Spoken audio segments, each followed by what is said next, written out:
नमस्कार, आप देख रहे हैं बड़ी बहस और मैं हूं आपके साथ शुभेंदु सिंह। चारधाम यात्रा में अब तक 28 तीर्थ यात्रियों की मौत हो चुकी है। 60 से ऊपर आयु के 13 यात्रियों की मौत हुई है और यही नहीं, करीब 25 घोड़े और खच्चर भी इस दौरान दम तोड़ चुके हैं। घोड़े खच्चरों की मौत से संचालक दहशत में है। तीर्थयात्रियों की मौत पर सीएमओ से एक रिपोर्ट मांगी गई और विभाग ने बताया कि हार्ट अटैक, हाइपरटेंशन मौत का कारण नजर आता है। चारधाम यात्रा में आखिर मौत क्यों हो रही हैं? तीर्थयात्रियों की मौत का असल मायने में जिम्मेदार कौन है? क्या व्यवस्थाएं जो तय की गई उनको पूरा नहीं किया गया, वो मुकम्मल नजर नहीं आती हैं? और असल मायने में क्या विभाग ने कारण बताएं? क्योंकि विभाग के से जब यह सवाल पूछा गया कि असल मायने में तीर्थ यात्रा में पहुंचने वाले जो श्रद्धालु हैं, होने वाली लगातार उनकी मौतों को लेकर के क्या कहना चाहते हैं, क्या उनके पास डेटा है, क्या उनके पास आंकड़े हैं, असेसमेंट अगर किया तो क्या उसमें निकल करके सामने आया? क्योंकि बीते दिनों में ही 28 तीर्थ यात्रियों की इस दौरान मौत हो जाती है। अपने आप पे बड़ा सवाल उठता है कि आखिर कैसे 28 तीर्थ यात्रियों की चारधाम यात्रा के दौरान मौत होने का कारण क्या है? और इसी को लेकर के विभाग के द्वारा बताया जाता है कि हाइपरटेंशन, हार्ट अटैक, ये कुछ ऐसी बड़ी बीमारियां हैं जिसकी वजह से जो तीर्थ यात्री यहां पर पहुंच रहे हैं उनकी इस दौरान मृत्यु हो रही है।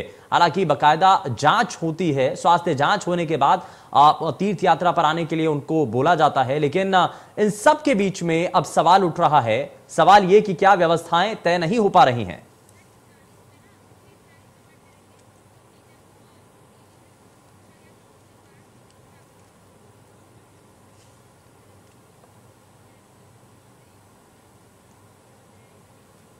और चलिए जरा इस पर आपको बताते हैं कि देहरादून के हेल्थ विभाग के डीजी के जब उनके सामने ये सवाल किया गया, उनसे पूछा गया कि बीते दिनों में 28 तीर्थयात्रियों की मौत का कारण क्या है, उन्होंने बताया है। क्या कहा है, आगे आप देखिए। आप सभी को बताना चाहती हूँ, हालांकि डेथ हुई है पर ये डेथ कोई भी हमारे अस्पतालों में नहीं हुई है। ये ऑन रूट डेथ हो रही है और ऑन रूट सडन डेथ हो रही है। हमारे जहाँ तक अस्पतालों का सवाल है, अस्पतालों में हमारे चिकित्सक और हम लोगों ने जो यात्रा रूट में अपने कैंप्स बनाए हैं वहाँ पर सभी सुविधाएं उपलब्ध हैं। लेकिन ये अनफॉर्चुनेट पार्ट ये हो रहा है कि ये लोग यात्रा रूट में या कोई होटल में रुक रहा है, हेलीकॉप्टर से उतर रहा है और तुरंत डेथ हो जाती है। ये हमारे लिए भी थोड़ी सहज स्थिति नहीं है कि हम रूट में किसी की डेथ हो रही है तो उसको हम कैसे हेल्प कर सकते हैं, क्योंकि रूट पे डेथ हो रही है। हमारे अस्पतालों की सुविधाओं के कारण मौतें नहीं हो रही हैं, ये बात मैं स्पष्ट करना चाहती हूँ।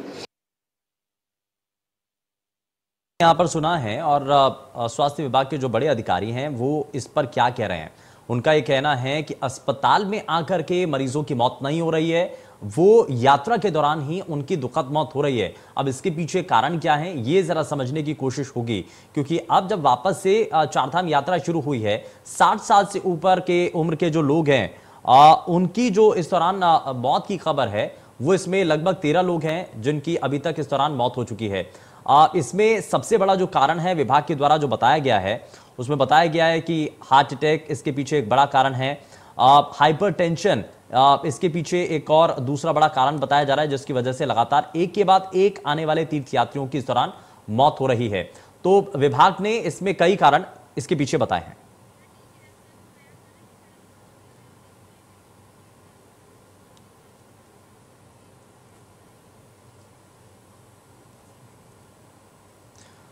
तो ये इस दौरान कई तस्वीरें देखने को मिल रही हैं, लेकिन इस दौरान आपने अधिकारियों का यहां पर बयान सुना है, आपने डीजी हेल्थ का ये बयान सुना था। इससे पहले हमने आपको ये सुनाया था, आप तक ये बात पहुंचाई थी कि डीजी हेल्थ का आखिर इस पर कहना क्या है। उन्होंने साफ ये कहते हुए अपने जो जिम्मेदारी है उससे पल्ला झाड़ लिया कि अस्पताल में मरीजों की मौत नहीं हो रही है, वहां पर क्या कारण रहे हैं उसके बारे में कोई इसके बारे में उन्होंने स्पष्टीकरण नहीं दिया है।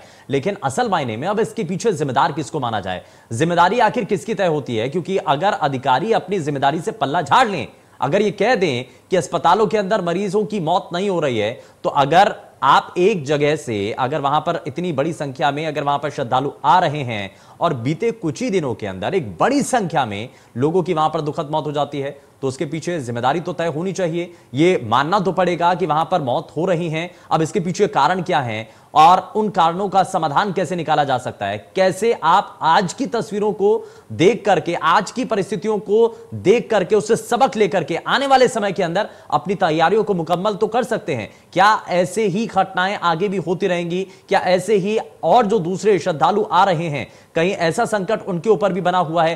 कारण असल मायने में उनके सबके पीछे क्या बन रहे हैं? क्यों आखिर लगातार एक के बाद एक श्रद्धालुओं की मौत हो रही है? ये जरा समझने वाली चीजें हैं, क्योंकि 60 साल से ज्यादा उम्र के 13 जो यात्री हैं उनकी दुखद मौत हो जाती है। लेकिन इस बीच हमारे साथ एक खास और बड़ा पैनल हमारे साथ डॉक्टर्स का जुड़ने जा रहा है, जिनसे हम जानेंगे, समझेंगे कि असल मायने में इसके पीछे कारण क्या है। 60 साल से ज्यादा उम्र के 13 लोगों की इस दौरान मौत हो जाती है। कुल मिलाकर के 28 यात्री जो कि चारधाम यात्रा करने के लिए गए और इस दौरान उनकी मौत हो जाना, यह अपने आप में सवालों के घेरे में आ रहा है। अब सवाल यह उठ रहा है कि क्या चारधाम यात्रा में जाना आप किसी लिहाज से कोई खतरा तो नजर नहीं आता है? अगर आपका स्वास्थ्य पहले से ठीक नहीं है तो आपको क्या जाना चाहिए कि नहीं जाना चाहिए? एक्सपर्ट से हम यह भी जानने की कोशिश करेंगे कि क्या क्या सावधानियां इस दौरान आपको बरतनी चाहिए। चलिए जरा जल्दी से आगे बढ़ते हैं और आज के खास मेहमानों से आपको मिलवा देते हैं। हमारे साथ पूर्व CMO Uttarkashi doctor DP Joshi हमारे साथ कार्यक्रम में जुड़ चुके हैं। जोशी जी, बहुत स्वागत है आपका कार्यक्रम में। हमारे साथ विवेकानंद हेल्थ मिशन अस्पताल से हरिद्वार से सीधे हमारे साथ डॉक्टर संजय शाह कार्यक्रम में जुड़ चुके हैं। डॉक्टर संजय, आपका बहुत स्वागत है। लेकिन शुरुआत में डीपी जोशी जी आपके साथ ही कर रहा हूं, ये असल मायने में इसके पीछे कारण क्या माने जाएं? जब बड़ी संख्या में श्रद्धालु पहुंच रहे हैं, चारधाम की यात्रा कर लेना चाहते हैं, हर किसी के मन में एक उम्मीद होती है कि हम चारधाम की यात्रा तो कम से कम एक बार अपने जीवन में कर लें। लोग पहुंच रहे हैं, लेकिन बीते कुछ ही दिनों के अंदर 28 से ज्यादा यात्रियों की दुखद मौत हो जाना, आपको क्या समझ में आ रहा है इसके पीछे सर? इंडिया न्यूज के सभी दर्शकों का मेरा बहुत नमस्कार और आपको बधाई हो, इंपॉर्टेंट इशू पे आपने इसको रखा प्रोग्राम को। ये डेथ तो पहले होती थी। हमेशा हम जब मेडिकल एडवाइजरी करते हैं तो हम उसमें हमेशा कहते हैं जो बहुत बुजुर्ग लोग हैं या जिनमें कोई कोमॉर्बिडिटी है, पहले से डायबिटिक हाइपरटेंशन है, या कहीं ना कहीं जो कोरोना का जो है कोविड वाला, इस फैक्टर का अगर हैं तो थोड़ा कोशिश करेंगे ना रुके। साथ में जुड़ जाते हैं फैक्टर्स आस्था के, वो उस कंडीशन रिकॉग्नाइज होता नहीं, वहां पे ऑक्सीजन लेवल कम होता है, इनकी बुकिंग रहती है 5 दिन के अंदर करें, फटाफट चलें। हेल्थ स्क्रीनिंग के जो रिकॉर्ड्स हैं, जिसमें हम बार बार कहते हैं, अगर आप मेडिकल हेल्थ डिपार्टमेंट की तैयारी देखें तो हमारे वहां पे 8 MR काम करते हैं, जिसको हम फर्स्ट मेडिकल रेस्पॉन्स कहते हैं। We had a very good medical advisory. हमारे 2 नंबर डिस्प्ले होते हैं, जिसमें सीएमओ का नंबर है प्लस हेल्पलाइन नंबर है। हमारे पास कहाँ कहाँ ऑक्सीजन सिलेंडर रखे हैं वो इंतजाम, और हमारी 2 जगह जानकी पे और दोबाटा पे हेल्थ स्क्रीनिंग होती है एक्सपर्ट से, and we have many official post.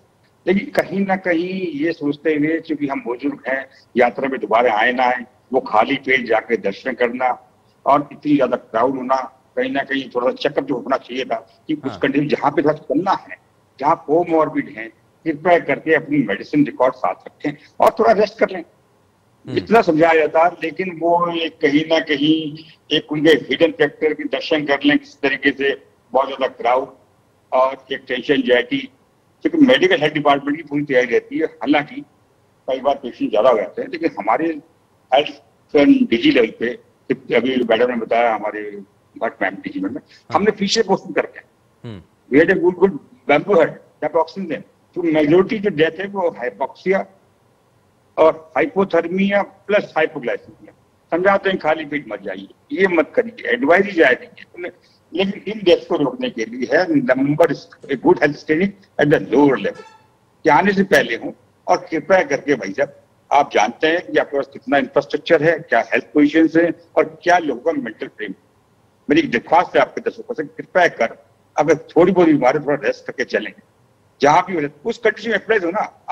आप आए जयपुर से, आप आए गुजरात से, आपका एक लिविंग स्टैंडर्ड, एक लिविंग टेम्परेचर है, वहां पे बहुत हाइपोथर्मिया है, ऊपर से आप दर्शन से पहले खाएंगे, आप पुरानी बीमार है रिकॉर्ड में, अगर आप एस्पिरिन रख लें अपने साथ, थोड़ा सा जो है नाइट्रोग्लिसरीन एडवाइस ले लें, हेल्थ फैसिलिटीज में कहीं दिक्कत नहीं है। लेकिन इतना ओवर बर्डन और ये लापरवाही और कहीं ना कहीं धार्मिक प्रैक्टिस।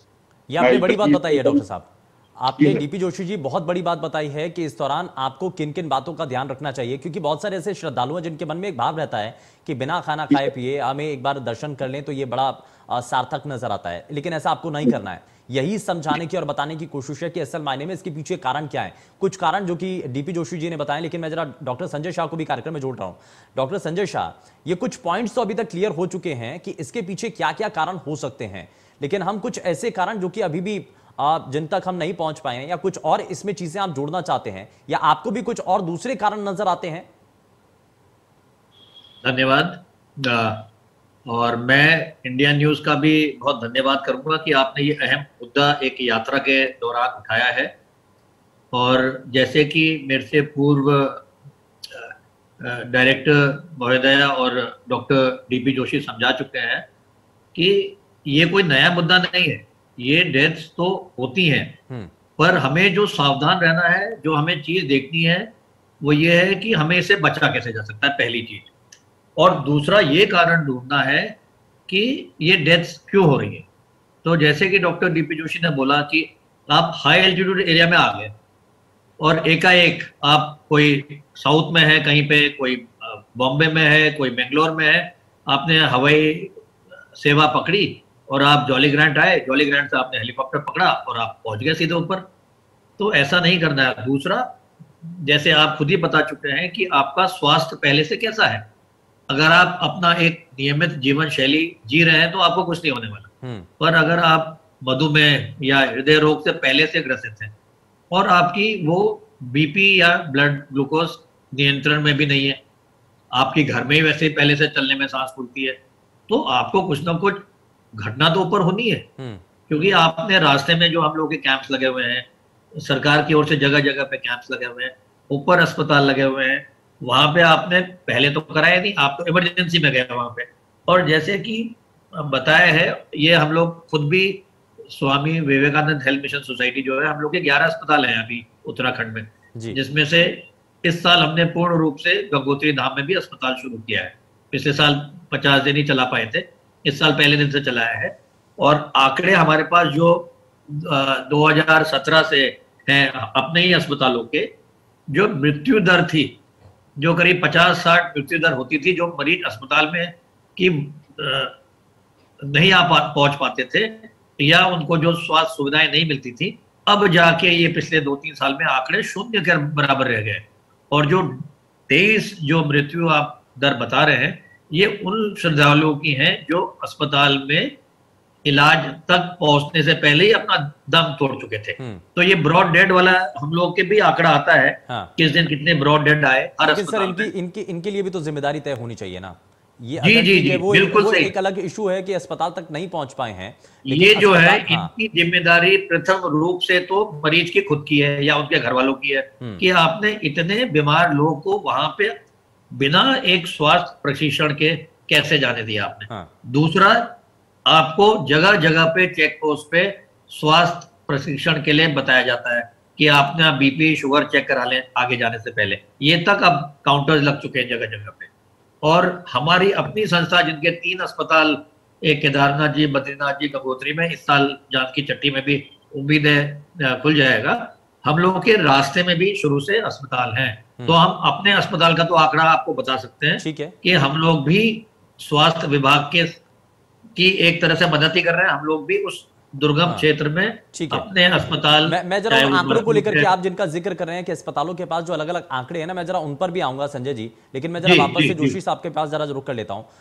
सर, जरा एक चीज को हम यहां पर साफ कर लेना चाहते हैं, क्योंकि हेल्थ स्क्रीनिंग को लेकर के अगर कोई भी शख्स चारधाम की यात्रा पर आना चाहता है, केदारनाथ बाबा के दर्शन कर लेना चाहता है, तो उसके लिए उनको सबसे पहले क्या करना चाहिए? कोई भी एक आम नागरिक, अगर उनके साथ उनके वरिष्ठ जन भी हैं, बूढ़े बुजुर्ग लोग भी उनके साथ अगर यात्रा करने के लिए जा रहे हैं, तो सबसे पहले किन बातों का ध्यान रखना चाहिए? जहां पर भी, जिस भी शहर में हैं, तो सबसे पहले क्या हेल्थ स्क्रीनिंग उनको कराना बड़ा जरूरी है?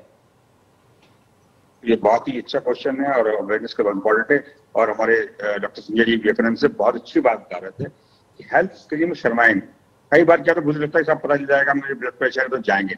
सिंपल से चेकअप होता है। अगर आप एस्थमेटिक हैं तो आप अपना पंप या इनहेलर साथ रखें। अगर आप कार्डिक हैं, आपकी जो रूटीन मेडिसिन है वो लें।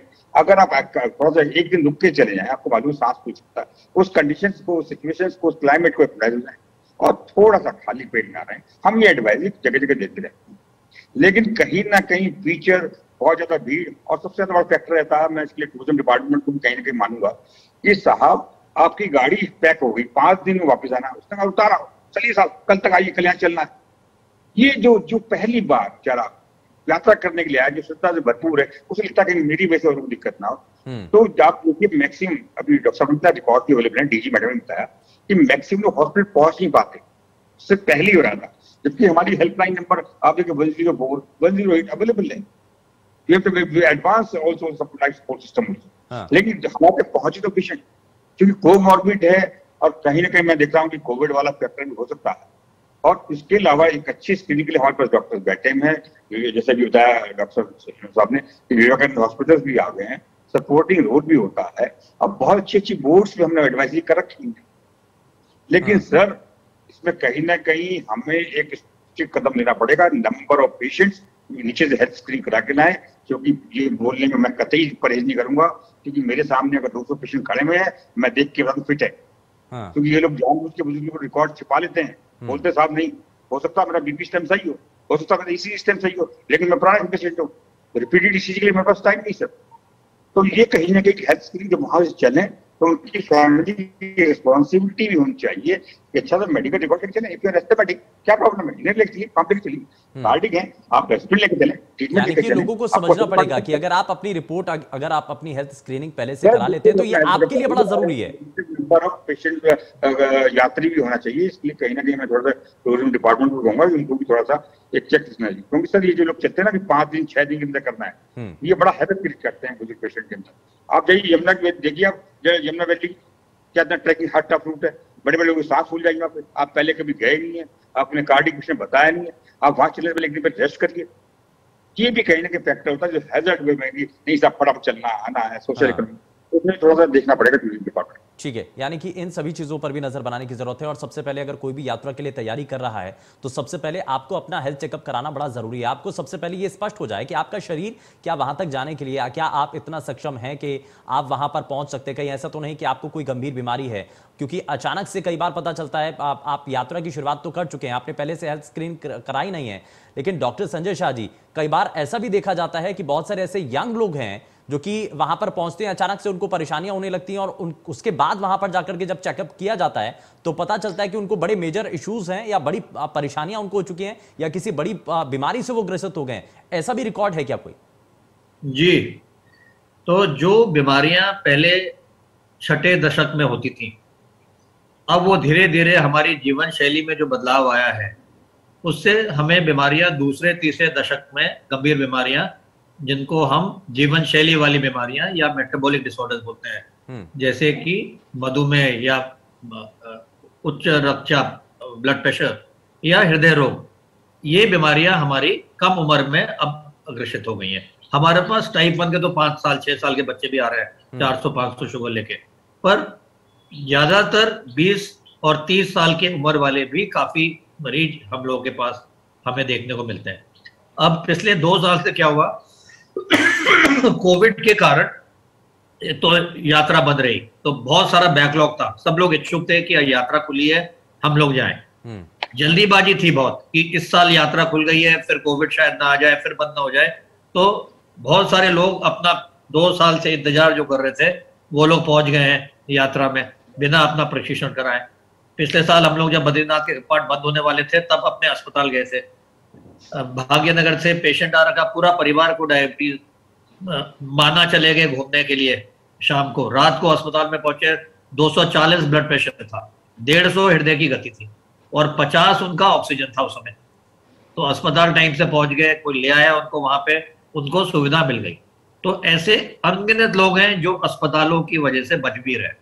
इस पे भी हमें ध्यान देना है कि अस्पताल होने की वजह से जो हजारों श्रद्धालुओं की मौत होने से या और ज्यादा बीमारी बढ़ने से बचाव किया जा रहा है वो भी है। दूसरा, हम लोगों का SDRF के साथ बहुत अच्छा तालमेल रहता है। जो हम लोग एक बार स्टेबलाइज करते हैं उनको हम एयरलिफ्ट भी करते हैं, हेली सेवा वहां पे उपलब्ध है। वहां से नीचे वाले जो अस्पताल है, नारायण कोटी, पीपल कोटी वाले अस्पताल, नहीं तो एम्स ऋषिकेश और हिमालयन इंस्टीट्यूट जॉलीग्रांट हम लोगों की बहुत सहायता करता है। हार्ट अटैक का मरीज हुआ, स्टेबलाइज किया, 23 लोगों को बद्रीनाथ में पिछले साल स्टेप्टोकाइनेज हमारे अस्पताल में लगाया गया, जो एक हार्ट अटैक में तुरंत जरूरत पड़ती है इंजेक्शन। तो ऐसे ही बड़े बहुत सारे आंकड़े ऐसे भी हैं जो ये दर्शाते हैं कि वहां पे श्रद्धालुओं को हजारों की तादाद में बचाया भी गया है। केदारनाथ धाम में कम से कम 150 मरीज अब हमारे अस्पताल में रोज आने लगे, 150। तो काफी बड़ा आंकड़ा है। वहां पे आपको 12,000 से 15,000 ही श्रद्धालु आपको रुकने की सुविधा सरकार ने दे रखी है, बाकी लोग नीचे जाएंगे। उनमें से अगर हम 10% भी लगाए कि बीमार हैं और उनको सुविधा मिल रही है, और उस सुविधा में अभी तक एक भी मृत्यु अस्पताल में आने के बाद नहीं हुई है। तो ये आंकड़े दर्शाते हैं कि अस्पताल में जो मरीज पहुंच रहे हैं उनको तो पूरी सुविधाएं मिल रही हैं, लेकिन अपने आप में अभी भी बड़ा सवाल बना हुआ है। डीपी जोशी जी, मैं जरा फाइनल रिएक्शन आपसे लेना चाह रहा हूं कि हम उन मरीजों की बात कर रहे हैं, हम उन यात्रियों की बात कर रहे हैं जो कि अस्पताल तक पहुंच नहीं पाते हैं। एकाएक ऐसा क्या हो जाता है कि उनकी सिचुएशन इतनी ज्यादा खराब हो जाती है कि वो अस्पताल तक नहीं पहुंच पाते हैं? रास्ते में ही या तो उनकी मौत हो जाती है, या उससे पहले पहले उनकी अचानक से ही उनको या तो हार्ट अटैक आ जाता है, या कोई और दूसरा कारण जिसकी वजह से उनकी मौत हो जाती है। ऐसा क्यों हो रहा है, एकाएक क्यों? जी, ये भी इम्पोर्टेंट सवाल है और बहुत अच्छी बात ये है जो हमारे कार्डिक पेशेंट्स होते हैं। आप अगर देखें, इसी बात देखें तो हमारी यमुनोत्री रीजन में करीब 12 डेथ हुई, जबकि गंगोत्री में 3 हुई। अगर आप ट्रैकिंग देखें तो आपको गंगोत्री बेड में चलना नहीं है। कार्डिक पेशेंट के लिए चलना, हाइपोक्सिया और हाइपोग्लाइसीमिया प्लस हाइपोथर्मिया, 3 टेम्परेचर कम, उसको अवॉइड कर देते हैं। जब तक वो चढ़ाई से लौट के आता है तो ऑलरेडी ISD इस्केमिक बिल्कुल हार्ट डिजीज के तहत और कहीं ना कहीं यहाँ पर ये मल्टी फैक्टर्स कंट्रीब्यूट करते हुए, जबकि कई जगह हमने 104 नंबर, 108 नंबर और डिफरेंट सेक्टर जैसे संजय शाह जी भी बताते, सपोर्टिंग इनके भी लोग हैं, वहां तक पहुंच ही नहीं पाते क्योंकि वो एल्डरली बुजुर्ग हैं। कहीं ना कहीं मैंने बोला कि हालांकि अभी आज का विषय कोविड वाले पेशेंट्स भी इसमें रहते हैं, स्ट्रेस, एंजाइटी, एल्डरली, सारे फैक्टर जुड़ जाते हैं जब, तो वो जो चलता है ना 5-7 किलोमीटर, आपने देखा है यमुनोत्री ज्यादा, गंगोत्री कम, ये फैक्टर्स को जो है कार्डिक अरेस्ट और कार्डिक एमआई की तरफ ले आते हैं, तो वो पहुंच ही नहीं पाता। ये अपने आप में बड़ा कारण है। चलिए, हमने इस पूरे कार्यक्रम के दौरान बहुत सारे कारण और उसके पीछे की वजह क्या रही हैं, कारण क्या रहे हैं और समाधान क्या हो सकता है, इसके लिए सुझाव क्या है, वो हमारे साथ एक्सपर्ट्स के द्वारा हमने आप जितने हमारे साथ दर्शक जुड़े हैं कार्यक्रम के जरिए उन तक हमने पहुंचाने की कोशिश की है। खैर, बहुत शुक्रिया दोनों ही खास मेहमानों का कार्यक्रम में शामिल होने के लिए, अपना कीमती समय देने के लिए और हमारे सभी दर्शकों तक ये जानकारी पहुंचाने के लिए कि चारधाम यात्रा की अगर आप तैयारी कर रहे हैं तो कौन सी वो चीजें हैं जो आपकी पहले से ही आपको तैयारी कर लेनी चाहिए। अगर आपको किसी भी गंभीर रूप से अगर आप परेशानी में ग्रसित हैं या आपको कोई भी गंभीर बीमारी है, तो ऐसे में आपको पहले से ही आपको हेल्थ चेकअप आपको करा लेना चाहिए, तभी आप चारधाम की यात्रा के लिए आगे बढ़ सकें और किसी भी आप विषम परिस्थितियों से आप इस दौरान बच सकते हैं। पेशकश में फिलहाल के लिए बस इतना ही। नमस्कार।